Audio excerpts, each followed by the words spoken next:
Ladies and gentlemen, please welcome back to the stage Banyan CEO, Ms. Corrine Clark.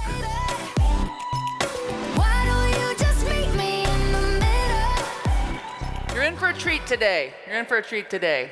And this audience is not going to be as familiar with our next guests as you probably should be, but by the end of this, you will be.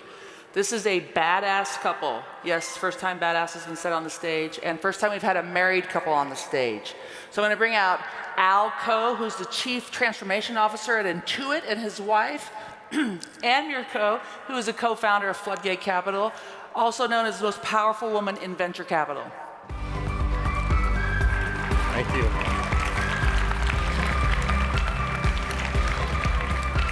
So we're going to get right to it, because I'm going to be super efficient with time today. I want to make sure that they have all the time to talk. You guys have an interesting background with kind of an interesting path. So how did you make it here today, first day Silicon Slopes main stage? Yeah, it's actually been a really long and winding path for me. I started out, actually grew up in Palo Alto, majored in electrical engineering, thought I was going to be a research scientist, had a chance encounter actually with the CEO of Hewlett-Packard, who I was giving a campus tour to, who basically changed my life by inviting me to follow him during my spring break. Did that for 2 weeks, came back a changed person, interested in business and technology. I spent the next 5 years after college working in technology in various different ways, and then decided I was going to go back for a PhD at Stanford in cybersecurity. And I thought I was going to be a tech founder at the time. It was interesting because at that moment, when I started my PhD, Google was about to go public. And so I had lots of people saying, should you really go back for a PhD and lock yourself up for 7 years? I really felt like I wanted to do it. Went back, was going to be a tech founder. And in the midst of that, had a chance encounter with an angel investor who said, hey, Anne, this isn't the venture-backed startup that you're thinking of doing, but now it's a backed venture startup. It's a small fund. I want you to be a co-founder. Come and let's do it. And in 2008, amidst the financial crisis, I said, let's go. And you made some pretty interesting bets. So a seed investor in Lyft. Yes, and a board member. That's kind of a good deal. And a board member. And TaskRabbit. Yeah. And you have this knack for finding like really cool companies and a really cool husband too. So really good husband. That's my best investment yet. You've been at Intuit for 13. Truly. Yes. Truly. You've been at Intuit 13 years. Yes. And you're kind of an extrovert. So I am. Why don't you tell us about how you went from a history minor, you were like a history major, to now you're like a big deal? Yeah, well, I don't know if I'm a big deal. That's the two of you here. Batman, Robin. That's right. That's exactly right. That's but I'll tell a little bit about myself. So first of all, I grew up in Los Angeles. K through 12, LA public schools. I don't recommend it. And I actually met Anne in college, although we only started dating years later. But it's interesting, when you get to college, you're interested in a lot of things. You don't know I didn't know anything about the business world or, frankly, the working world. But I got a really great piece of advice, which I still tell to anyone who will listen, which is if you study something that you love, if you do something that you love, then it won't feel like work. Then odds are you'll be really great at it. And then if you distinguish yourself, other opportunities will follow. And I feel like I've tried to live by that, and everything I've done it's got to be something that I'm really interested in. And then, fortunately, doors have opened. But you've had really big jobs. I mean, you were the general manager of Mint, which is a big piece of business for Intuit. And here you've got this, Batman who's dominating the universe. How do you guys? You have a fantastic partnership. They have three children, 2 that are here today. How do you? Yeah. They're so fabulous, Anton and Aaron. How do you do it all? Because it's an interesting life, but it's also, you guys are in Silicon Valley, and you got a lot that you got a lot of dirt that you're moving. Yeah, I think it's a careful balance. I think, but I've always hated the word balance because my life never feels balanced. I think one of the interesting things for me is that I have a really great partner who, when I think about it, has always been a huge fan of my work. Even I remember when I was in a PhD program and I spent the whole day just staring at a wall trying to break through a proof. And he'd come home and he'd say, "What'd you do today?" And he seemed so interested in what I was doing that whenever I was having a rough day, it made it more interesting, actually, even for me. And so having that base of someone who is not just a supporter, but a fan of what I do has been really critical. And then the second piece is actually, in our home life, Al is just really great about doing probably more than 50% of everything that we do at home. He's not afraid to just take over, putting the kids to bed or reading them stories or doing all of the dishes, actually. When we have friends over, being the cook because he does barbecuing. And so he does not only his fair share, he probably does more than his fair share. Well, and you said to me, when I was talking to Al, getting to know him better, he said, "I love being her plus one." And I was like, such a compliment for her. Well,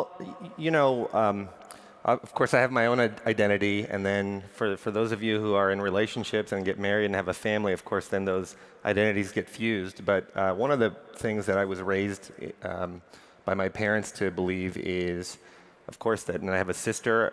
My mom was smarter than my dad. My sister was smarter than me. And when I met Anne, she's clearly smarter and better looking than I am. And so, what I was raised to is to be 100% supportive. And that's what I've tried to do. I've tried to just, whatever she wants to do, I want to be able to support first and foremost. And then, of course, where there's time left over, there's the family, there's my own career. But that's been a great joy of my life to be able to do that. But I think Al is underselling himself because I'm also a massive fan of the work that Al does. When I get to talk to other people about great executives, oftentimes, the person I have in my head is the kind of executive that Al is. And so I think it's sort of this mutual respect, but admiration also that I have for the work that Al does that really makes it work for us. Well, and I've watched you guys from afar, done my research. You guys are a terrific power couple. I mean, you're just both kind, humble, and hardworking. So we have a lot of entrepreneurs in the audience today, and I wanted to make sure that you had a little time to explain to them, what do you see for the future? Because you have access and you've been able to identify some really cool, cutting-edge companies. You heard Damien earlier when he was presenting about Banjo. What gets you excited? What do you see in the next bid? Yeah, so there's two themes that I've really been chasing down this in 2019. The first is that the gig economy is just a very interesting and vibrant area for investment. But I think, largely the gig economy has commoditized the worker. And I think a really great response to that is actually going to be to raise up every gig economy worker and make them a solo entrepreneur. So what does that look like?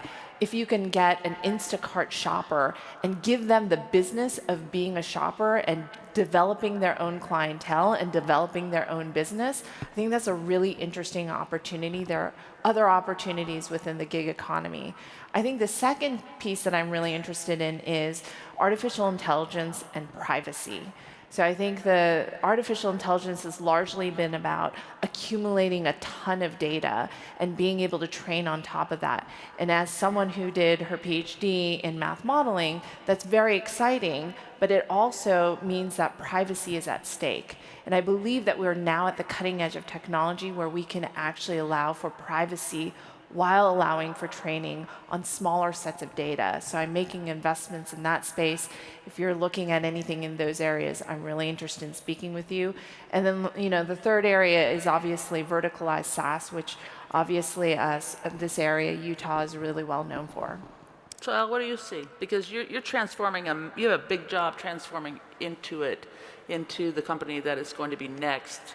So you're looking at a lot of technologies. What do you see? Yeah, one thought I thought I'd share that might be relevant is just around artificial intelligence and then human augmentation on top of that. And we heard a little bit of that from Banjo as well, that it's tech plus people that makes magic. And we're in tax season. You've probably seen a gazillion TurboTax ads. I hope a lot of you are users. And about 40% of IRS returns actually run through our software. So literally trillions of dollars. 40%? 40% of IRS returns go through both TurboTax, and then we have professional tax products. But there's already a lot of artificial intelligence behind the scenes that knows where you are in the product and what's right for you and even suggests the next thing.